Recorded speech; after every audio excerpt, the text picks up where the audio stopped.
Hello guys, welcome और welcome back to my YouTube channel. I am Prasann Srivastava, nursing officer AIIMS Gorakhpur. So जैसे कई लोग का कमेंट आ रहा था मेरे पास में कि मैम आपने किस तरीके से पढ़ाई की है, आपने कौन से कोचिंग से पढ़ाई की है और आपने कौन से बुक्स प्रेफर किए हैं। तो आज के इस वीडियो में मैं आपको बताने वाली हूँ कि मैंने अपनी पढ़ाई कैसे करी है और मैंने विदिन 6 मंथ्स अपना नॉर्सेट एग्ज़ाम कैसे क्रैक किया है। तो वीडियो को स्टार्ट करते हैं।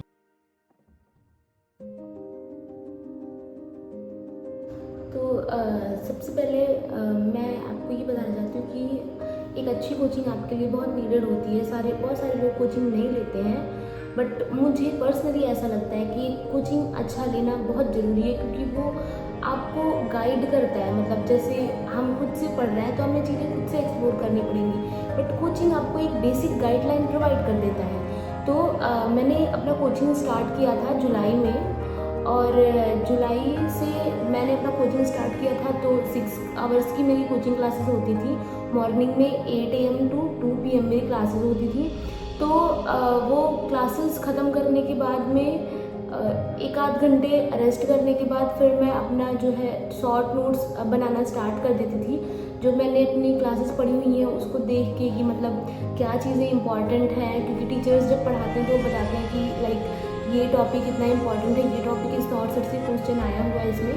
तो वो सारी चीज़ें ध्यान में रख के मैं अपने शॉर्ट नोट्स बनाती थी और अपने नोट्स को रिवाइज़ करके फिर मैं जितनी भी टॉपिक्स मैंने उस दिन में पढ़े हुए होते थे कोचिंग में अपनी क्लासेस में, उसके मैं MCQ सॉल्व करती थी। लाइक स्टार्टिंग में मैंने PR यादव से MCQ सॉल्व करना स्टार्ट किया था, बट कुछ टाइम के बाद में फिर मैंने सॉन्डर्स का MCQ मतलब सिर्फ प्रैक्टिस पर्पज़ से मैंने अपने जो भी टॉपिक्स में पढ़ती थी उस टॉपिक का मैं सॉन्डर्स का MCQ और उसके साथ साथ मैं मॉसबीज का भी MCQ निकालना स्टार्ट करती थी। तो मैंने बहुत ज़्यादा रिसोर्सेज तो अपने नॉर्सेट में यूज़ नहीं किए थे। ठीक है, बहुत सारे बुक्स हैं। मैं PR यादव करती थी, आप टारगेट हाई भी कर सकते हो, PR यादव भी कर सकते हो, कोई भी सिंगल लाइनर कर सकते हो। और क्योंकि मुझे टारगेट हाई ज़्यादा अच्छा नहीं लगता, उसमें कुछ मिस्टेक्स हैं थोड़ी बहुत ज़्यादा। PR यादव में भी हैं बट उसमें थोड़ी सी कम है। टारगेट हाई के मैंने सिर्फ इमेज बेस्ड क्वेश्चंस जो हैं वो मैंने देखे थे, थोड़े अच्छे हैं उसमें।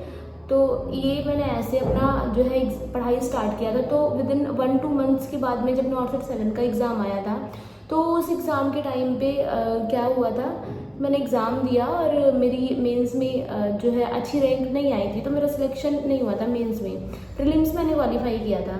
तो उसके बाद में फिर मुझे ऐसा लगा कि मैंने सिर्फ अभी 2 महीने की क्लासेस करी हैं। उस 2 महीने में मैं सिर्फ क्लासेस करती थी और MCQ सॉल्व करती थी। उसमें ना मैंने टेस्ट सीरीज स्टार्ट किए थे, ना मैंने PYQs स्टार्ट किए थे। ये सारी चीज़ें मैंने टोटली नेगलेक्ट कर दी थी। तो 2 महीने के बाद जब मैं नॉर्सेट 7 दे के आई, मेरा रिज़ल्ट आया जो कि अच्छा नहीं था। तो उसके बाद से फिर मैंने टेस्ट सीरीज ज्वाइन किया। ठीक है, और टेस्ट में 1 वीक में 2 और 3 टेस्ट में देती थी जब मेरा नॉर्सेट पास में नहीं था। तो ये मेरी फ्रीक्वेंसी थी टेस्ट देने की। और टेस्ट देने के बाद में फिर मैं क्या करती थी, उसको पूरा मैच करती थी कि मतलब इस टेस्ट में मैंने क्या गलती की है, कौन से क्वेश्चंस ऐसे थे जिसमें मुझे 100% चांसेस लगते थे कि ये मेरे सही होंगे, तो उसमें से मेरे कितने सही हुए हैं, और कौन सा 50-50 का लगता था कि मतलब ये इसमें 50% सही हो भी सकता है और नहीं भी हो सकता है। तो टेस्ट देने के बाद में मैं ये सारी चीज़ें मैं एनालिसिस करती थी, जो मेरे रॉन्ग है वो मेरे रॉन्ग क्यों है। तो इस पर मैंने काम करा था अपने। और इसके बाद में फिर मैंने एक बुक लिया था, मतलब मैं ऐसे प्रमोशन टाइप का तो नहीं कह सकते, बट हाँ मैंने मिशन हाई की बुक से PYQ किया था। आपको कहीं पे भी ऑनलाइन जैसे कहीं पे भी मिल रहा है PYQ, ठीक है, या फिर कोई बुक्स आपको समझ में आ रही है तो आप ले सकते हो। मैंने उससे PYQ किया था। और जैसे एग्जैक्टली तो हमें नहीं मिलेगा जो एम्स बना रहा हो, कि ऐसा नहीं है कि हमें एग्जैक्टली PYQs मिल गए, बट फिर भी हमें उसमें एक आइडिया लग जाता है। तो जब आप 2 साल 3 साल 4 साल के पुराने नॉर्सेट के जो है पेपर आप सॉल्व करोगे तो आपको पता चल जाएगा कि हाँ फंडामेंटल से ये टॉपिक्स इंपॉर्टेंट है। तो लाइक जब मैं पढ़ रही थी तो एक टाइम पे मेरा माइंडसेट इतना क्लियर हो गया था कि हाँ मुझे जब अच्छे रैंक्स लाने ना तो मुझे MSN पढ़नी बहुत मस्ट है। MSN के बाद में फंडामेंटल के बाद आपका ऑप्शन गाइनी उसके बाद में आपका जो है साइकेट्रिक, पीडियाट्रिक, ये जो कुछ 5 सब्जेक्ट्स हैं ना, मैं इसको फैंटेस्टी 5 बोल के रखती थी। तो ये आपके सबसे मेजर सब्जेक्ट्स हैं जिसमें से आपको सबसे ज़्यादा क्वेश्चन देखने को मिलेगा। अभी तो कम्युनिटी से भी स्टार्ट कर दिया, लाइक प्रोग्राम्स वगैरह देना इन्होंने स्टार्ट कर दिया है। तो जब आप PYQ सॉल्व करोगे तो आपको ये सारी चीज़ें पता चलेंगी कि अच्छा ऐसे ऐसे टॉपिक से क्वेश्चंस इन्होंने उठाए हुए हैं। तो मतलब हमें पूरा जो है कोर्स, पूरी थ्योरी जितनी है ना, सारी पढ़नी तो है हमें, लेकिन एग्ज़ाम पॉइंट ऑफ व्यू से हमारी कुछ ही चीज़ें ऐसी हैं जो बहुत ज़्यादा इंपॉर्टेंट होती हैं। मैं इस पे एक इंडिविजुअल मैं वीडियो बनाऊंगी, कुछ ऐसे 50 टॉपिक्स लाइक, कि मतलब जो ऐसे हों जिनसे हर बार हर नॉर्सेट में जो है पेपर पूछता ही पूछता हो। तो मैंने आपको बेसिकली स्टार्टिंग से बता दिया कि मैंने क्या क्या किया था। मैंने कोचिंग जुलाई से स्टार्ट किया था करना, जुलाई एंड से स्टार्ट किया था, आप ये ऐसा समझो। उसके बाद में फिर वही क्लासेस, फिर उसके बाद उसका रिवीजन, शॉर्ट नोट्स, ठीक है, फिर सेम टॉपिक के MCQ सॉल्व करना। उसके कुछ टाइम बाद मैंने टेस्ट सीरीज लिया था, ठीक है। टेस्ट सीरीज में हफ्ते में 2 से 3 टेस्ट सीरीज करती थी और मैं एनालिसिस भी करती थी। आप ये गलती मत करना कि बस टेस्ट दे दिया कैसे भी, मतलब मुझे देना है मैं पूरा करके बैठ जाऊँ, नहीं, उससे कोई रिजल्ट नहीं मिलेगा। मैंने भी 1-2 बार स्टार्टिंग में किया था, बट उससे कुछ नहीं होना है। आप उसको रिव्यू करो कि ये क्वेश्चन मेरा रॉन्ग हुआ है तो क्यों हुआ है, ठीक है, मेरे नेगेटिव जा रहा है तो क्यों जा रहा है। नेगेटिव कंट्रोल करने का ये सबसे बेस्ट तरीका है, ठीक है। और उसके बाद में PYQ सॉल्व करना है। एक सिंगल लाइनर बुक ले लीजिए आप सॉल्व करने को, और एक आप ले लीजिए अपना सिनेरियो बेस्ड, ठीक है। इससे ज़्यादा आपको कहीं भागने की नहीं है, ठीक है। जब और आपके जो नोट्स हैं, एक बेस्ट नोट्स कैसे बनता है, मैंने क्या किया था, जो मेरे कोचिंग के नोट्स थे वो पूरे होते थे। उसके बाद जब मैं क्वेश्चन सॉल्व करती थी तो उसमें भी मुझे कुछ बहुत सारी ऐसी नई चीज़ें मिलती थी जो मेरे नोट्स में नहीं होती थी, तो फिर मैं उसको भी अपने नोट्स में इंक्लूड करती जाती थी। तो ये मेरा जो है पूरा आउटलाइन था जैसे मैंने अपनी पढ़ाई करी है। और बहुत सारे लोग का ऐसे होता है कि कितने घंटे तक पढ़ना है, तो मैं कभी घंटे लेके नहीं बैठी, क्योंकि अगर आप घंटे का सोच के पढ़ोगे ना तो मतलब यही होता है ना कि वो उसका वो टाइम ही दिमाग में चलता रहता है। अच्छा 2 घंटे हो गए, 3 घंटे हो गए। मैं क्या करती थी, कल मुझे जो भी चीज़ पढ़नी है उसका मैं आज रात में बैठे थे टॉपिक वाइज कि मुझे ये टॉपिक रिवाइज करना है, वो मैं लिखती थी ऐसे ऐसे पढ़ना है, रिवाइज करके टाइम टू टाइम ऐसे करना है। तो मैं उससे करती थी, और मैंने पता है कि वो मेरे लिए आउटपुट करने का, फेमस करने के लिए मैं ज़्यादा मेहनत करती थी। तो मैं अपने सब्जेक्ट में सारे टॉपिक्स अपने पढ़ती थी, ठीक है।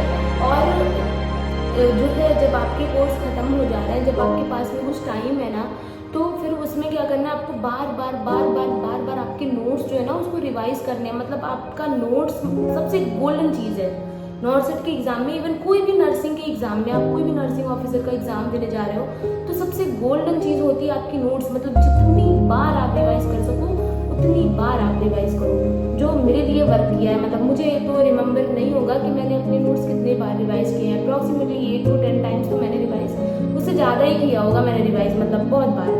और शॉर्ट नोट्स तो मेरे टिप्स पे रहते थे कि अच्छा हाँ ऐसे ऐसे है। फंडामेंटल का तो मैंने ऐसे शॉर्ट नोट्स बना रखा था, ओके एसिड बेस बैलेंस है तो उसके सारे इंपॉर्टेंट पॉइंट्स मैंने लिख रखे हैं। मैकेनिकल वेंटिलेटर है तो उसके सारे इंपॉर्टेंट पॉइंट्स हैं, और सेंट्रल लाइन है तो ऐसे ऐसे करके मैंने सारे शॉर्ट नोट्स बनाए थे। तो वो सारी चीज़ें आप लोग भी करो, जो मुझे बेनिफिशियल लगा था, जो मैंने किया था, वो सारी चीज़ें मैंने आपके साथ में शेयर की हैं। बुक्स का कोई स्पेसिफिक नहीं है, आपको जो बुक समझ में आ रही है आप वो बुक करो। और हाँ, अगर आप सिनेरियो बेस्ड में जा रहे हो ना तो आप ऐसी बुक लेना जिसमें कि रेशनल हो पूरे तरीके से। मतलब कोई भी ऐसे सिनेरियो बेस्ड मत सॉल्व करना जिसमें रेशनल ना हो, ठीक है। सॉन्डर्स कर सकते हो आप, 1000 के नियर अबाउट MCQs हैं उसमें, तो बहुत कम है मेरे पॉइंट ऑफ व्यू से, इसलिए मैंने सॉन्डर्स करा तो था, एक बार ही करा था कि मैं सॉल्व कर पाती हूँ कि नहीं कर पाती हूँ। उसके बाद मैंने ज़्यादा फोकस मॉसबी पे किया था, ठीक है। तो आपको जो सही लगता है आप वो कर सकते हो, बट सिंगल लाइनर एक ही बुक लेके चलना, आप सारे बुक्स पे जंप मत करना, ठीक है। कम रिसोर्स रखो और उस कम रिसोर्स को बहुत बार पढ़ो, ये सबसे ज़्यादा मुझे ऐसा लगता है कि सक्सेस का जो है मूल मंत्र जो है वो मुझे यही लगता है, जो मुझे जिस चीज़ से मिला है। तो मैं यही चाहूँगी कि आप लोग भी बिना कोई गलती किए अच्छे से अपना पढ़ाई करो। और एक चीज़ और, आप ये जैसे आप ये सारी चीज़ें भी देखो कि नॉर्सेट 7 का एग्ज़ाम हुआ था, तो आपकी कैटेगरी है, उस कैटेगरी के हिसाब से आपको कितनी मेहनत करनी है, मतलब नॉर्सेट 7 में कैसे कैसे रैंक होल्डर्स गए थे, कैसे क्या हुआ था, ये सारी चीज़ें जब आप देखोगे ना तो आपको पता चलेगा अच्छा हमें कितनी मेहनत करनी है, हमारे टेस्ट में इतने मार्क्स आ रहे हैं, ओके हमको इतना इम्प्रूव करना है। तो ये सारी चीज़ें भी देखना बहुत ज़रूरी होता है, ठीक है। इतना कोई हाइप वाला चीज़ नहीं है, आप मेहनत करोगे तो आप बिल्कुल अचीव कर लोगे। मुझे भी बहुत डर लगता था, ठीक है, आप लोगों को भी लग रहा होगा, बट ऑल ऑफ सडन सब कुछ अच्छा होता है जब आप पढ़ रहे होते हो, जब आप मेहनत कर रहे होते हो, ठीक है। मुझे पता है सारे लोग नॉर्सेट 9 के लिए जी जान लगा के मेहनत कर रहे होंगे, और बहुत सारे लोग ऐसे हैं जिन्होंने अपना सब कुछ छोड़ के सिर्फ और सिर्फ पढ़ाई पे ही ध्यान दिया होगा। तो आप सारे के सारे सक्सेसफुल होंगे। मेरी बेस्ट विशेज़ हमेशा आप लोग के साथ में, ठीक है। कोई भी चीज़ की नीड हो, कुछ भी गाइडेंस की नीड हो, तो आप मुझे मैसेज कर सकते हो, ठीक है। मैं आपके लिए हमेशा तैयार रहूँगी, आपका हेल्प करने के लिए हमेशा तैयार रहूँगी। मैं इसीलिए यहाँ पे हूँ कि मैं आपकी हेल्प कर सकूँ। जो गलतियाँ मैंने की हैं वो गलतियाँ आप सभी ना करो, ठीक है। अच्छे से पढ़ाई करते रहो, ठीक है। और एग्ज़ाम बहुत पास में है, बहुत अच्छी सीटें हैं इस बार नॉर्सेट में, तो आप लोग बहुत अच्छे से अपना प्रिपरेशन करो, ठीक है। और अगर आपको मेरा वीडियो हेल्पफुल लग रहा है, आपको लग रहा है कि हाँ कुछ आपका हेल्प हो सकता है, तो ठीक है, मेरे चैनल को सब्सक्राइब कर देना, ओके, लाइक कर देना और शेयर करना जो भी आपके दोस्त हों जिनको हेल्प हो, ठीक है। तो मिलते हैं नेक्स्ट वीडियो में, तब तक के लिए अच्छे से पढ़ाई करिए, ठीक है, अपना ध्यान रखिए।